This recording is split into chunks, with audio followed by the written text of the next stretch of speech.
कैसे हैं? आशा करता हूँ कि बहुत ही अच्छे होंगे और आज हम लोग करने वाले हैं एसएससी सीजीएल एग्ज़ाम जो आप लोगों का जो है 12 नवंबर का हुआ है, उसी के फर्स्ट शिफ्ट का जो है हम लोग क्वेश्चनों को सॉल्व करने वाले हैं, जो आप लोगों से पूछा गया था।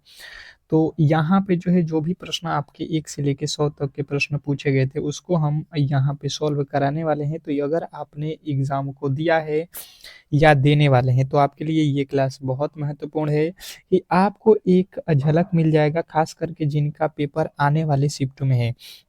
उनके लिए ये रामबाण है कि कहाँ से और किस तरीके के प्रश्न पूछा गया है, वो आपका रीज़निंग हो या मैथ हो या जीके हो या आप लोगों का इंग्लिश हो, ये चारों के चारों सब्जेक्ट में जिस तरीके के प्रश्न पूछे गए हैं, उसको आप देखकर बेहतर तरीके से तैयारी आगे आने वाले शिफ्टों के लिए कर सकते हैं, ठीक है? तो फर्स्ट शिफ्ट में जो भी प्रश्न पूछे गए हैं, उसको हम लोग सॉल्व करते हैं और देखते हैं कि किनका कितना नंबर आया हुआ है, ठीक है? मिला लीजिएगा, फटाफट से हम लोग चलेंगे, ज़्यादा समय नहीं लेंगे क्योंकि पूरे के पूरे 100 प्रश्नों को हम लोगों को सॉल्व करना है, मैथ, रीज़निंग टोटल, ठीक है?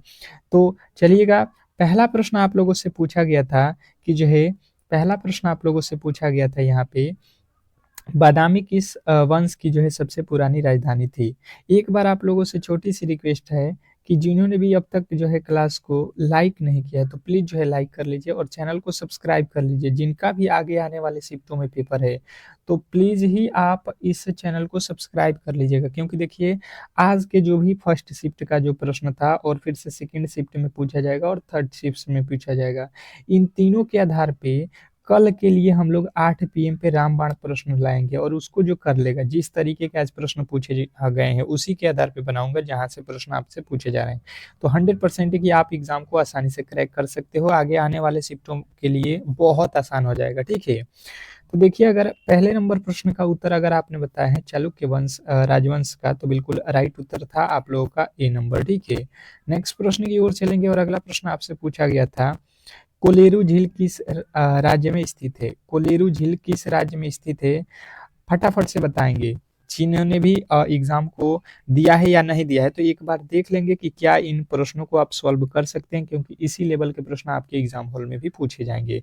तो आंध्र प्रदेश अगर आपने बताया है ऑप्शन नंबर सी, तो बिल्कुल राइट उत्तर है। नेक्स्ट प्रश्न देखिए, आप लोगों से पूछा गया था कि निम्नलिखित में से कौन-सा जो है जलप्रपात गोवा राज्य में स्थित है? निम्नलिखित में से कौन-सा जो है राज्य जलप्रपात गोवा राज्य में स्थित है? आपके चारों ऑप्शन थे और फटाफट से इसके राइट उत्तर बताने की कोशिश करेंगे सभी लोग। तो जो भी मेरे दोस्त बताए थे, दूधसागर जो है आप लोगों के ऑप्शन नंबर ए, तो बिल्कुल राइट उत्तर है। कौन-कौन दूधसागर बताया, उसका बिल्कुल राइट उत्तर था। नेक्स्ट प्रश्न देखिए, आप लोगों के सामने आ चुका है कि गुरु केलुचरण महापात्र का नाम मुख्यतः निम्नलिखित में से किस नृत्य से संबंधित है? क्वेश्चन नंबर चौथा आप लोगों से पूछा गया था कि जो है गुरु केलुचरण महापात्र का जो है नाम मुख्यतः निम्नलिखित में से किस नृत्य से संबंधित है?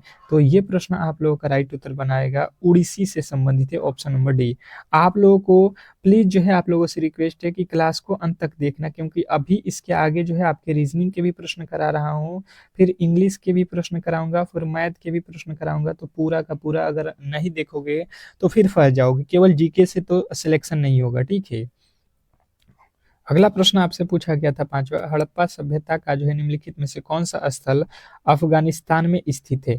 क्वेश्चन एक पूछा गया था, हड़प्पा सभ्यता का जो है निम्नलिखित में से कौन-सा जो है अस स्थल अफ़गानिस्तान में स्थित है? अफ़गानिस्तान में स्थित है, तो आपको बताना है कि सोरतुगई। सोरतुगई जो है अगर आपने बताया है ऑप्शन नंबर ए, तो बिल्कुल राइट उत्तर है। नेक्स्ट प्रश्न देखिए, आप लोगों से पूछा गया था कि जो है दक्षिण एशियाई क्षेत्रीय जो है सहयोग संगठन की जो है स्थापना किस वर्ष हुई थी? छठे नंबर प्रश्न में एक आप लोगों से पूछा गया था कि जो है दक्षिण एशियाई क्षेत्रीय सहयोग्य जो है संगठन की जो है स्थापना किस वर्ष हुई थी? तो जिन्होंने भी बताया यहाँ पे कि 1985 ईस्वी में, उनके बिल्कुल राइट उत्तर था ऑप्शन नंबर बी। मिलाते रहिएगा आप लोग फटाफट से। नेक्स्ट प्रश्न देखिए, कह रहा है यहाँ पे कि निम्नलिखित में से कौन-सा जो है हमारे सौर मंडल का बौना ग्रह जो है, पूछा जा रहा है कि निम्नलिखित में से कौन-सा जो है हमारे सौर मंडल का बौना ग्रह है? बौना ग्रह के जो है रूप में किसे जाना जाता है? ये आप लोगों को मैंने क्लास में भी कराया था, ठीक है? तो मेक मेक आपने ऑप्शन नंबर सी को लगाया है तो बिल्कुल राइट उत्तर है। नेक्स्ट प्रश्न देखिए आप लोगों के सामने आ चुका है कि प्रधानमंत्री मुद्रा योजना के अंतर्गत अधिकतम जो है कितनी धनराशि तक का जो है ऋण दिया जाता है। मैंने आप लोगों को क्लास जो 5 दिन पहले से करा रहा था एसएससी सीजीएल का, वहाँ से काफ़ी ज़्यादा प्रश्न फँसे हुए हैं। मैंने बताया भी था कि अगर आप इन क्लासेस को पढ़ लेते हो तो 100% है कि आप आसानी से जो है इस एग्ज़ाम को क्रैक कर सकते हो। वही हुआ जहाँ से मैंने पढ़ाया था, वहाँ से लमसम जो है आपके जीके में जो है 15 से जो है 17 क्वेश्चन सीधा-सीधी पूछ लिया गया था, ठीक है? जो क्लासेज मैंने कराया था। तो यही आप लोगों को बता रहा हूँ कि आपको अगर बेहतर स्कोर करना है एग्ज़ाम में, तो शाम में 8 पीएम पे आ जाइए। क्लास को लाइक करके चैनल को सब्सक्राइब कर लीजिए कि वो क्लास आपसे मिस ना हो, ठीक है? तो 8वें नंबर प्रश्न का राइट उत्तर क्या हो जाएगा? 10 लाख की जो है ऋण दी जाती है। नेक्स्ट प्रश्न देखिए आप लोगों के सामने आ चुका है। याओसांग उत्सव किस राज्य में जो है मनाया जाता है? याओसांग उत्सव किस राज्य में मनाया जाता है? बताएँगे। क्वेश्चन नंबर 9वें का जो है राइट उत्तर क्या होने वाला है? तो मणिपुर अगर आपने बताया है ऑप्शन नंबर सी तो बिल्कुल राइट उत्तर हो जाएगा, इसमें किसी तरीके के डाउट नहीं होना चाहिए। नेक्स्ट प्रश्न कह रहा है कि अकबर द्वारा लड़ी गई निम्नलिखित लड़ाइयों में से कौन सी जो है लड़ाई अन्य की तुलना में जो है न्यूनतम है? अकबर के द्वारा लड़ी गई निम्नलिखित लड़ाइयों में से कौन सी लड़ाई अन्य की तुलना में जो है नवीनतम है? तो आपको बताना है कि हल्दी घाटी की लड़ाई, ऑप्शन नंबर बी जो है आप लोगों का राइट उत्तर था, ठीक है। नेक्स्ट प्रश्न आपसे पूछ लिया था, देखिएगा यहाँ पे एक प्रश्न पूछा गया था कि राष्ट्रीय एकता परिषद की पहली जो है बैठक किस वर्ष हुई थी? राष्ट्रीय एकता परिषद की जो है पहली बैठक किस वर्ष हुई थी? क्वेश्चन आपके सामने एक पूछा गया था, ठीक है। इसके उत्तर क्या क्या आपने लगाया है ये आप लोग बताने की कोशिश करेंगे फटाफट से। तो जिनने बताया कि ये 1962 ईस्वी में हुआ था तो बिल्कुल ही राइट उत्तर है ऑप्शन नंबर बी। नेक्स्ट प्रश्न की ओर चलेंगे और अगला प्रश्न कह रहा है कि प्रार्थना समाज के संस्थापक निम्नलिखित में से कौन थे?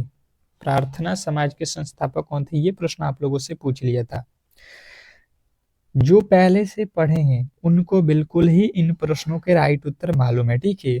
तो आत्मरामा पांडु रंग बिल्कुल राइट उत्तर हो जाएगा, ऑप्शन नंबर सी। नेक्स्ट प्रश्न देखिए कह रहा है यहाँ पे कि एक केंद्र प्रायोजिक योजना के रूप में भारत सरकार द्वारा जो है प्रोजेक्ट एलिजिफेंट एलिफेंट किस वर्ष जो है शुरू किया गया? एक केंद्रीय प्रायोजिक जो है योजना के रूप में भारत सरकार द्वारा जो है प्रोजेक्ट एलिफेंट किस वर्ष में शुरू किया गया?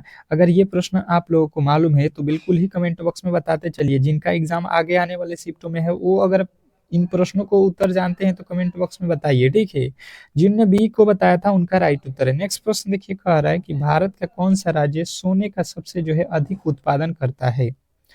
भारत का कौन सा राज्य सोने का सबसे अधिक उत्पादन करता है? क्वेश्चन नंबर 14 के जो है राइट उत्तर बताएंगे। तो ये प्रश्न में जिन्होंने भी बताया है कर्नाटक राज्य तो उनके बिल्कुल राइट उत्तर है ऑप्शन नंबर डी। जिनका भी उत्तर कर्नाटक था उनके बिल्कुल राइट उत्तर है।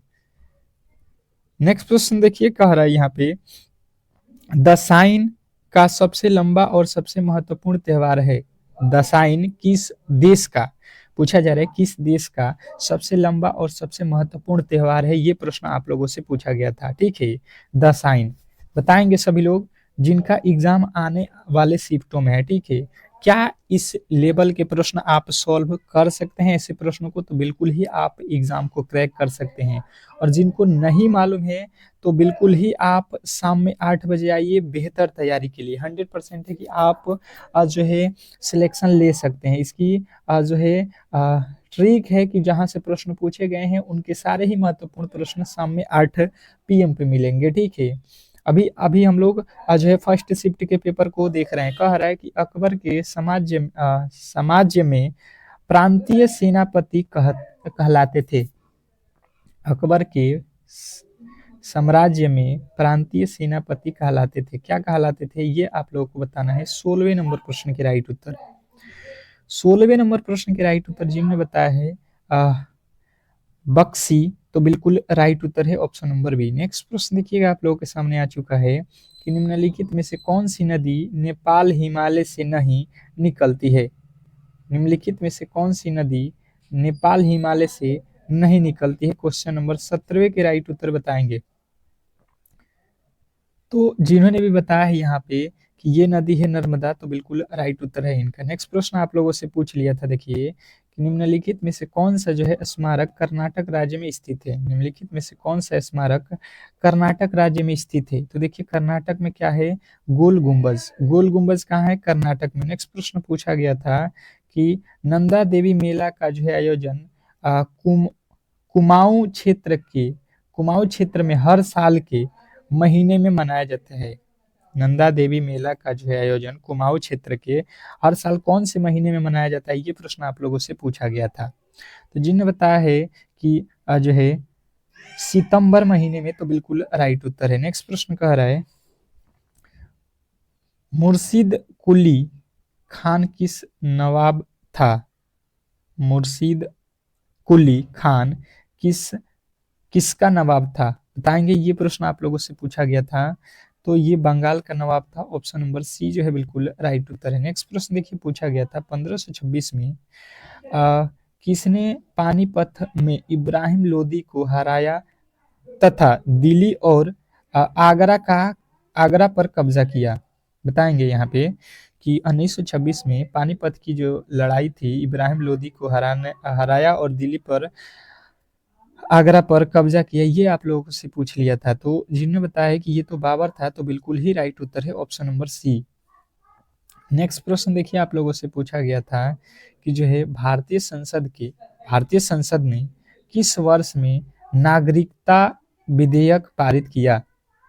भारतीय संसद ने किस वर्ष में नागरिकता विधेयक पारित किया, बताएंगे यहाँ पे भारतीय संसद। तो ये आप लोग को याद रखना है कि ये तो हुआ था 2019 में, बिल्कुल ही। नेक्स्ट प्रश्न देखिए आप लोगों से पूछ लिया था नमामि गंगे कार्यक्रम को नमामि गंगे कार्यक्रम को किस वर्ष में भारत सरकार द्वारा जो है अनुमोदित किया गया था। तो आप अगर 2014 बताए हैं, तो बिल्कुल ही राइट उत्तर था ऑप्शन नंबर ए। नेक्स्ट प्रश्न देखिए आप लोगों से पूछा गया था कि भारतीय रिजर्व बैंक की स्थापना किस वर्ष हुई थी। भारतीय रिजर्व बैंक की स्थापना किस वर्ष हुई थी। तो देखिए भारतीय रिजर्व बैंक की स्थापना मैंने बहुत बार आप लोगों को पढ़ाया था कि 1935। नेक्स्ट प्रश्न पूछा गया था कि the Tales of Beedle the Bard पुस्तक के लेखक कौन है। The Tales of Beedle the Bard पुस्तक के लेखक कौन है। तो जिन्होंने बताया जेके रोलिंग, तो बिल्कुल ही राइट उत्तर है ऑप्शन नंबर डी। ठीक है, तो यहाँ पे 25 जीके जो पूछा गया था उसको हम लोगों ने देख लिया। अब जो है रीजनिंग के प्रश्नों को देख लेते हैं। देखिए रीजनिंग के प्रश्न क्या क्या पूछे गए थे, बहुत ही नॉर्मल प्रश्न थे। अगर आपने हमारे क्लासेज को करा है, ठीक है, तो मुझे नहीं लगता है कि गलती की गुंजाइश आप लोगों ने किया होगा। ठीक है, ये क्या जो क्लासेस किए हैं एक बार बताएंगे कमेंट बॉक्स में कि क्या ये प्रश्न मैंने कराया था कि नहीं। इस टाइप के प्रश्न, ये नहीं मतलब इस टाइप के प्रश्न तो पूरे के पूरे करा दिए थे।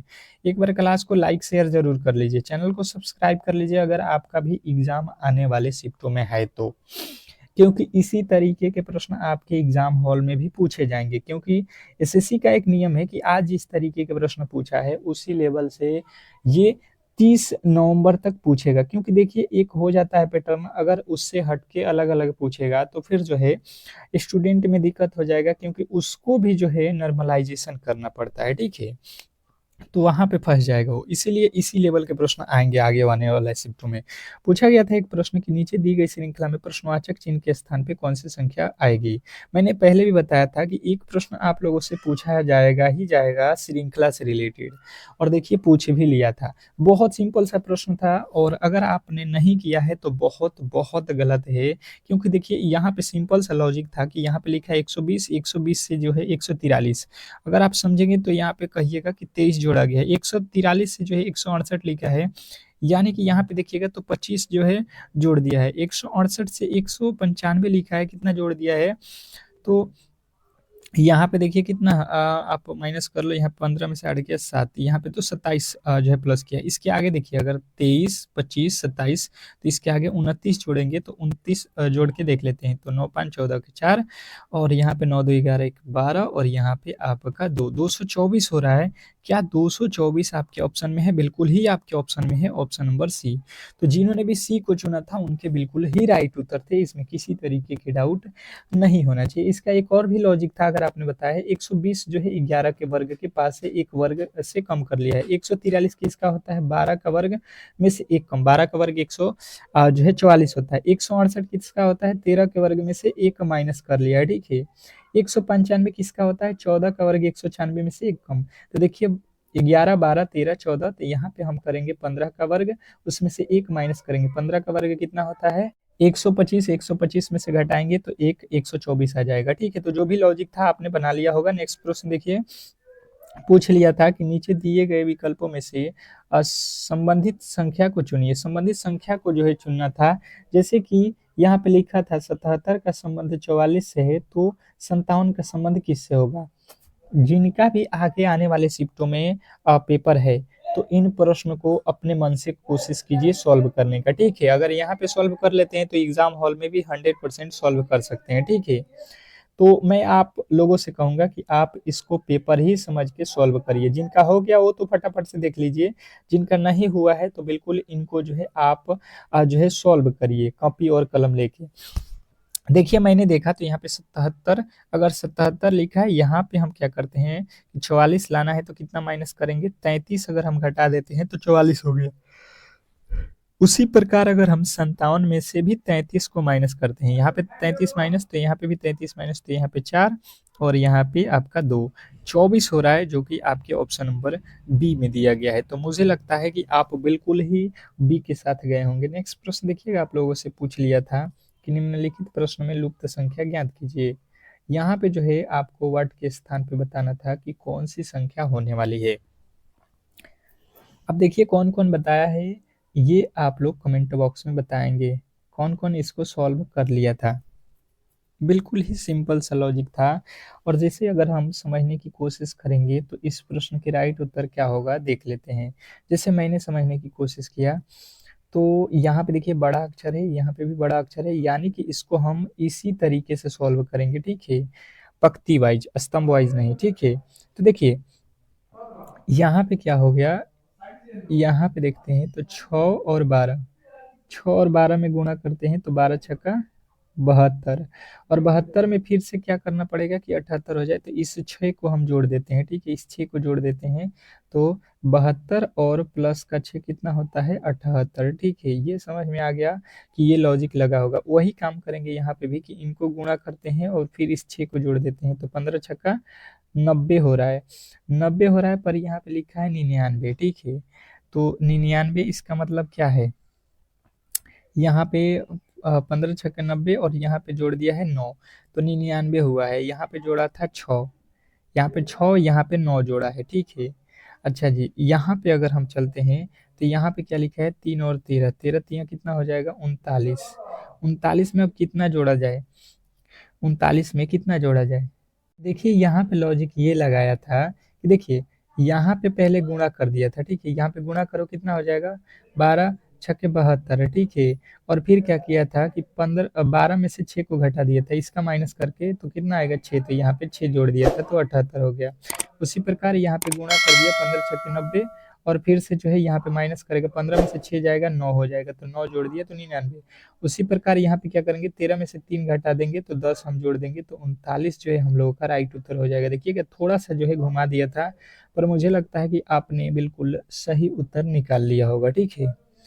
नेक्स्ट प्रश्न देखिए, आप लोगों से एक पूछ लिया था, ये मैंने बताया भी था कि एक ट्रेन को जो है ये कुडित किया जाता है, बस को ये लिखा जाता है, तो कार को क्या लिखा जाएगा? कुड भाषा के प्रश्न मैंने पहले भी बताया था आपको कि हर एक शिफ्ट में जो है कम से कम तो 2 या 3 तो पूछे ही जाएंगे कुड भाषा के, और बहुत सिंपल प्रश्न होते हैं कुड भाषा के। अगर आपको प्लेस वैल्यू याद है तो आसानी से इन प्रश्नों को सॉल्व कर सकते हो, ठीक है। जैसे लिखा है ट्रेन, तो ट्रेन को सबसे पहले हम किस तरीके से लिखते हैं ये पहले सबसे पहले मालूम होना चाहिए। तो देखिए टी का कोड कितना होता है? 20, आर का कोड होता है 18, ए का कोड होता है 1, आई का कोड होता है 9, आर का कोड होता है 18। यही होता है, बिल्कुल यही होता है। ट्रेन लिखा है ना, आई आई नहीं है यहाँ पे क्या लिखा है? आर लिखा है, ठीक है, सॉरी एन लिखा है।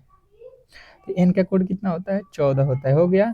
चलिएगा, पर यहाँ पे लिखा है कितना, 29, 29 लिखा है। अगर इसके अंकों को हम जोड़ लेते हैं, 0 और 1 को जोड़ेंगे तो कितना, 0 और 2 को जोड़ेंगे तो 2 हो जाएगा, 8 और 1 को जोड़ेंगे 9 हो जाएगा। यहाँ पे 1 लिखा है, ये तो 1 अंक में है, ये तो 1 अंक में है, ये भी 1 अंक में है, तो ये तो दोनों के दोनों सेम उतरेंगे। 14 को जोड़ेंगे यानी 1 और 4 को जोड़ेंगे 5। देखिए यही सेम लिखा गया है, प्लेस वैल्यू को जो है अंकों को जोड़कर लिखा गया है।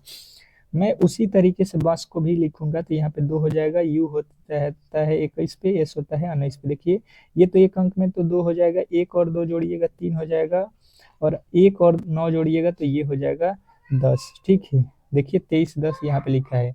उसी प्रकार आप कार को लिख लीजिए, कार सी 1 पे होता है 1, आर होता है 18 पे, तो ये हो जाएगा 3 1 18, 1 और 8 कितना होता है 9। तो 319 जो है हमारा बिल्कुल राइट उत्तर था, ऑप्शन नंबर सी। अगर आपने बताया है तो बिल्कुल राइट उत्तर है। नेक्स्ट प्रश्न कह रहा है कि निम्नलिखित विकल्पों में से असंगत शब्द का जो है चयन करें। निम्नलिखित विकल्पों में से असंगत शब्द का चयन करना था आप लोगों को। बताएंगे कि इस प्रश्न का राइट उत्तर क्या होने वाला था। आपके ऑप्शन दिया था मुंबई, सांची, रायपुर, अहमदाबाद। मतलब आपको 4 ऑप्शन दिया गया था और 4 में से बोला जा रहा था कि 3 भाई साहब किसी न किसी एंगल से एक जैसे हैं और एक अलग है, और जो अलग है वही हमारा राइट उत्तर है। तो जब आप चारों ही ऑप्शन को पढ़ेंगे तो आपको यहाँ पे दिखेगा कि ये चारों के चारों भारत के किसी न किसी शहर के नाम हैं। तो अलग कैसे हुआ, अलग कैसे करेंगे हम लोग, यहाँ पे थोड़े से लॉजिकली अगर हम सोचेंगे तो प्रश्न आसानी से समझ में आ जाएगा कि मुंबई जो है ये क्या है, तो ये जो है आपके महाराष्ट्र की राजधानी है। रांची क्या है, झारखंड की राजधानी है। रायपुर क्या है, तो रायपुर छत्तीसगढ़ की राजधानी है। पर जब मैंने देखा यहाँ पे अहमदाबाद, तो अहमदाबाद कहीं की भी राजधानी नहीं है, तो इसलिए जो है हमारा अलग कौन हो जाएगा, ये जो है आपका एक शहर है, बाकी ये क्या है, राजधानी है। ठीक है, राजधानी है, किसी न किसी राज्य की क्या है, राजधानी है। तो इस तरीके से आप आराम से ऑप्शन नंबर डी को चुन लेते। नेक्स्ट प्रश्न देखिए, कह रहा है कि निम्नलिखित श्रृंखला श्रेणी को जो है ज्ञात कीजिए। देखिए श्रृंखला श्रेणी से एक और प्रश्न मिल गया, जैसे कि मैंने बताया था ना कि श्रृंखला श्रेणी से आपके एग्जाम हॉल में प्रश्न पूछे ही जाएंगे। ये एकदम कंफर्म होता है कि 2 या 1, आगे आने वाले शिफ्टों में भी 2-2 प्रश्न देखने को मिलेगा, आप ये ध्यान में रखिएगा। और होता बहुत ईजी है, ये प्रश्न बहुत ईजी होता है अगर आपने सिंपल तरीके से मेरे क्लासेज किए हुए हैं डेली के डेली। नहीं किए हैं तो भी कोई बात नहीं है, आप 8 बजे मिलना, क्लास को बिल्कुल लाइक करके चैनल को सब्सक्राइब कर लेना अगर इस बार सिलेक्शन लेना है एसएससी सीएचएसएल में। तो क्योंकि जिस तरीके के आज प्रश्न तीनों ही शिफ्ट में पूछेगा, उसी के आधार पे शाम में जो क्लास लाऊंगा 100% आपके लिए रामबाण होगा। ठीक है, अब देखिए यहाँ पे जब मैंने समझने की कोशिश किया, 4 और 5 हो गया, 9 हो गया, 14 हो गया, 23 हो गया, 37 हो गया, तो अगला पद हम लोगों से पूछा जा रहा है। ठीक है, जब मैंने देखा तो 4 से 5 1 जोड़ दिया, 5 से 9 यानी 4 जोड़ दिया, 14 से यहाँ पे 5 जोड़ दिया, 23 से यानी कि 9 जोड़ दिया, यहाँ पे 14 जोड़ दिया, तो इसके आगे कितना हो गया, 1 4 5 9। यहाँ पे कुछ लॉजिक लग रहा है। देखिए यहाँ पे देखिए ये 4 जो है 4 को जोड़ा है, फिर यहाँ पे 5 को जोड़ा है, फिर 9 को जोड़ा है, फिर 14 को जोड़ा है, तो 14 के बाद हम किसको जोड़ेंगे, 23 को जोड़ लेंगे। देख रहे हैं हर एक बार जो है यही वैल्यू जोड़ रहा है। जैसे अगर आप समझने की कोशिश करें तो 4 और 5 को जोड़ने पर 9 मिल गया, फिर 9 और 5 को जोड़ने पर 14 मिल गया, फिर 14 और 9 को जोड़ने पर 23 मिल गया, फिर 23 और 14 को जोड़ने पर 37 मिल गया। तो अब क्या करेंगे, 23 और 37 को जोड़ लेंगे तो 0 6 60 हो गया। अगर आपने 60 को बताया था तो बिल्कुल राइट उत्तर था। नेक्स्ट प्रश्न देखिए आप लोगों के सामने आ चुका है कि निम्नलिखित वर्गों में संबंधित वेन आरेख का जो है चयन कीजिए। निम्नलिखित वर्गों में जो है वेन आरेख का चयन करना था। आपके पास जो है ऑप्शन था लैपटॉप, मोबाइल और जो है इलेक्ट्रॉनिक्स। ये जो है आप लोगों के 4 जो है शब्द दिए थे और इसके बीच वेन आरेख जो है बनाने थे। अब इसको हम लोग किस तरीके से सॉल्व करेंगे, आइए देख लेते हैं। ठीक है, देखिए सबसे पहले देखेंगे लैपटॉप, तो लैपटॉप हो गया। यहाँ पे लैपटॉप और मोबाइल में कोई संबंध होता है, कहिएगा नहीं। लैपटॉप अलग है, मोबाइल अलग है, तो लैपटॉप मोबाइल दोनों ही अलग अलग रहेंगे। अब बात किया जाए इलेक्ट्रॉनिक, तो क्या लैपटॉप इलेक्ट्रॉनिक है, मोबाइल इलेक्ट्रॉनिक है, तो कहिएगा बिल्कुल ही इलेक्ट्रॉनिक ही है। यानी कि आप लोग देखिएगा तो इलेक्ट्रॉनिक के अंदर ही मोबाइल आता है, लैपटॉप आता है, तो इस तरीके से आपका जो संबंध था ऑप्शन नंबर डी के साथ जाता। और अगर आपने ऑप्शन नंबर डी को चुन लिया है तो बिल्कुल 100% सही उत्तर है, इसमें किसी तरीके के डाउट नहीं होना चाहिए, ठीक है। नेक्स्ट प्रश्न की ओर चलेंगे और अगला प्रश्न देखिए कह रहा है कि निम्नलिखित प्रश्न में संयोजक आकृति में त्रिभुज तथा रेखाओं की जो है संख्या आप मुझे बताओ। निम्नलिखित प्रश्न में संयोजक आकृति में त्रिभुज तथा जो है रेखाओं की संख्या हम लोगों को बताना है। त्रिभुजों की संख्या और रेखाओं की संख्या हम लोग से पूछा है, तो सबसे पहले यहाँ पे ध्यान देंगे और बेहतर तरीके से समझने की कोशिश करेंगे। देखिए यहाँ पे जो है एक जो है वर्ग है, तो इसमें आप लोगों ने पढ़ा होगा कि कितने जो है त्रिभुज होते हैं। देखिए 1 2 3 और 4, 4 त्रिभुज है। 4 का जब हम 2 गुना करते हैं तो इसमें टोटल के टोटल त्रिभुजों की संख्या बड़े और छोटे मिला के 8 हो जाएंगे। मैंने छोटे छोटे 4 गिना था और इसको जब डबल करेंगे तो 8 हो गया। फिर एक यहाँ पे देखेंगे तो ये हो गया 9, फिर एक यहाँ पे देखेंगे तो हो गया आपका 10, ठीक है, 10 त्रिभुज हो गया। 10 के बाद भी इसमें क्या कोई त्रिभुज है, कहिएगा। बिल्कुल त्रिभुज है। देखिए एक ये वाला त्रिभुज हो जाएगा 11 और ये त्रिभुज हो जाएगा 12। टोटल त्रिभुजों की संख्या और 2 जोड़ लीजिएगा तो 12 हो गया, ठीक है। 12 त्रिभुज हो गए, इसने बोला है 12 त्रिभुज हो गया, कोई दिक्कत नहीं है, 12 त्रिभुज। इसने बोला कि जो है रेखाओं की संख्या, तो रेखा गिन लीजिए 1 2 3 4 5 6 7 8, कितने जो है रेखाएं हैं 8। तो 12 8 जो है हम लोगों को बताना है कि 20 हो जाएगा। क्या क्या मिला के त्रिभुज और रेखाओं की संख्या। तो मुझे लगता है कि आसानी से आपने इस प्रश्न को भी समझ लिया होगा, ठीक है। तो आज के जो भी हम लोगों को प्रश्न मिला था उसको हम लोगों ने सॉल्व कर लिया। अगर आपको ये क्लास अच्छा लगा है तो प्लीज आप लोग क्लास को लाइक करके चैनल को सब्सक्राइब कर लीजिए। मिलते हैं आज के शाम में, जब 8 PM पे हम लोग मिलेंगे, तो जो भी आप लोगों के टॉपिक से प्रश्न आज पूछा गया उसी टॉपिक के बहुत बहुत महत्वपूर्ण प्रश्नों को सॉल्व करेंगे, जो कि आपके 13 से लेके और 30 जो है नवंबर के बीच में जिनका भी पेपर है उनके लिए रामबाण प्रश्न होगा, ठीक है। तो जिनका भी पेपर है बिल्कुल ही आप इस चैनल को सब्सक्राइब कर लीजिए। जब तक आपका पेपर समाप्त नहीं होगा तब तक हम आपको यहाँ पे ऐसे ऐसे प्रश्नों को कराऊंगा जहां से आप आसानी से इस एग्जाम को क्रैक कर सकते हैं। तो मिलते हैं नेक्स्ट जो है क्लास में, तब तक के लिए धन्यवाद।